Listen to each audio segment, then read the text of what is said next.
Hello, hello. Today I want to discuss some of the mythic elements in early Buddhism, the question of the Devas and Nagas and other such creatures. What do they really mean? I had a recent question by one of my viewers. By the way, if you have questions you would like to see me do videos about, always feel free to put them down in the question box, in the notes below, comment box. If I've already done a video, I'll let you know. Otherwise, I'll put it on the list. If I can do a video, I will. So this is what Neo Anderson asks. He asks, would you consider making a video about Devas and Nagas in Buddhism? Where are they from? What do they do? What the heck do they want from us anyway? Etc. He asks about metaphor, symbolism, and real phenomenological beliefs can be discussed. So to begin with, my personal approach is to leave discussions of such supernatural creatures to the side, because they're not really central to the Buddhist Dharma. The Buddhist Dharma doesn't rely on there being such creatures as Devas and Nagas and so on. They're sort of a mythical part of the early Dharma, but again, not a central one. So if we want to, we can certainly leave them aside. However, I think that it can be instructive to learn about their role in early Buddhism, because they do illustrate certain aspects of the Dharma in the way that their myths come across to us. And so that's what I'm going to be discussing in today's video. So I think to understand the role of these sort of supernatural creatures like Devas and Nagas and so on in early Buddhism, we need to see them in several ways. I will suggest 3 ways. Of course, there are going to be many others. Perhaps you can think of others. But in any event, these are all mythical stories. They're all involved in myths. So in the first place, the first point I want to make is that these myths, the Buddha's use of them, was helped to orient the Dharma in a familiar place for his listeners.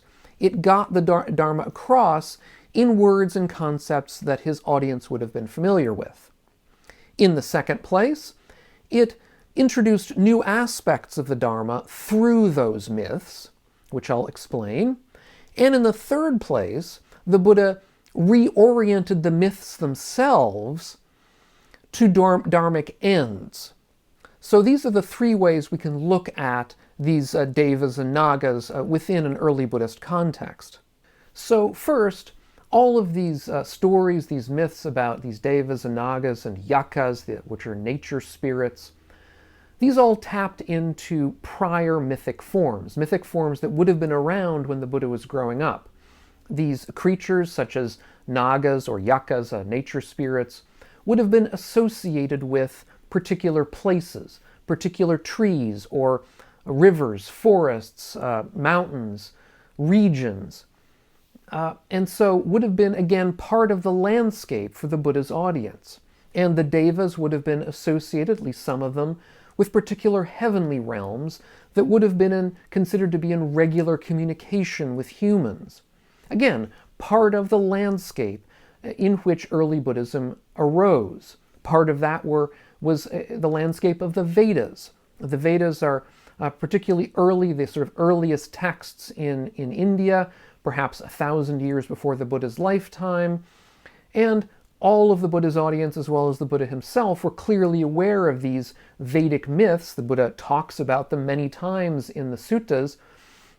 And so orienting the Dharma with that as background would have simply been familiar. Now, it's not familiar to us, of course. We're 2,500 years after the fact, so we find these stories to be unfamiliar and so want them to be explained to us. But of course, in the Buddha's day, they wouldn't have needed any explanation. This would have been part of the landscape.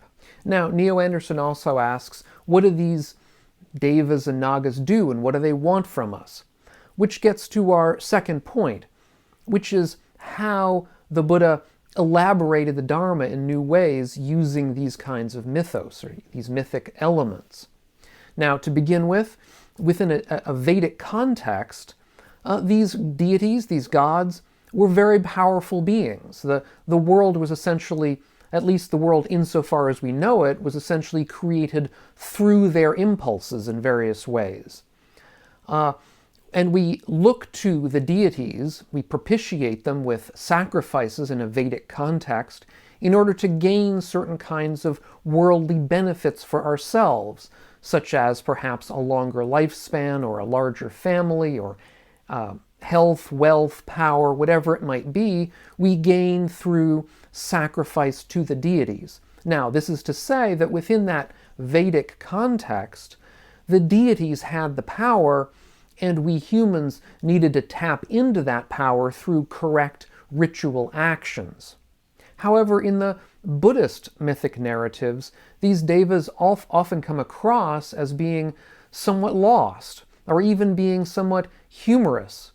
One example of being sort of lost we find in the Mahāmaṅgala Sutta, which is the subject of the book that I published a while back. In the Mahāmaṅgala Sutta, it's a search for good fortune. How do we find good fortune in life? And ordinarily, we would look to the gods to ask that question, but the Mahāmaṅgala Sutta begins with a reversal of that theme. The gods come down to the Buddha to ask the Buddha where to find good fortune. They themselves are lost. They don't know where to find it, but the Buddha does. A second example is in the Devadūta Sutta, which involves a description of the terrors of hell, of the hell realms that we can fall into. And it involves a discussion or a talk by Yama, the Lord of Hell. And you might think that in this context, Yama would come across as a kind of a terrifying, powerful creature, but really he doesn't. He comes across almost as plaintive, asking the humans who have potentially fallen into hell, asking them, didn't they see all of the warnings that life had provided them? Life had provided them all kinds of warnings about what not to do, that they had seen, that they can have seen from the way all things change and the way one should be kind to one another and so on. And why hadn't the people been aware of these warnings? It's almost plaintive, it's almost sorry.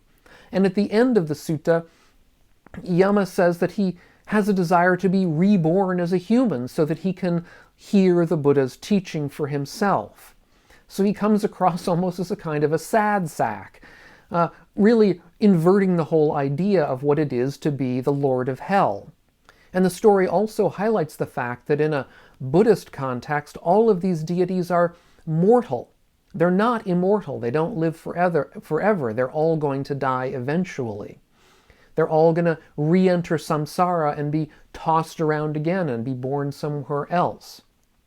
Another famous sutta like this is the Kevaḍḍha Sutta, which involves the great deity Brahma, who calls himself the Lord Almighty. And in this sutta, a monastic has a certain question, and he goes to the deities to ask for an answer to this question. And he asks one deity after another, and they keep sort of saying that they don't understand it, they don't know the answer, but they ask him to see the next highest deity until he gets all the way to the top to Brahma himself, who he considers himself the Lord God Almighty and calls himself that. And so this monastic then asks Brahma this question. And instead of answering the question, Brahma sort of puffs out his chest and talks about how great he is. And he does this several times, and eventually, this monastic keeps asking him, yes, that's very nice, but what about my question? And the Buddha says, because the Buddha is relaying this story, this myth, the Buddha then says, the great Brahma took that mendicant by the arm, led him off to one side, and said to him, Mendicant, these gods think that there's nothing at all that I don't know and see and understand and realize. That's why I didn't answer in front of them, but I too do not know.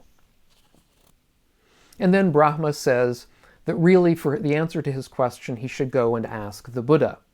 So we see this as kind of a broad comedic satire, a satire of Brahma as the supposed Lord and God of all, but really a kind of an ignorant blowhard.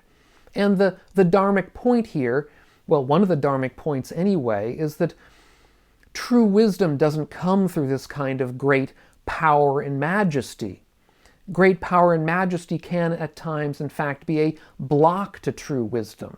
And this brings me to the third point, which is that the Buddha used these mythic narratives that he told to reorient the dominant mythos of the day.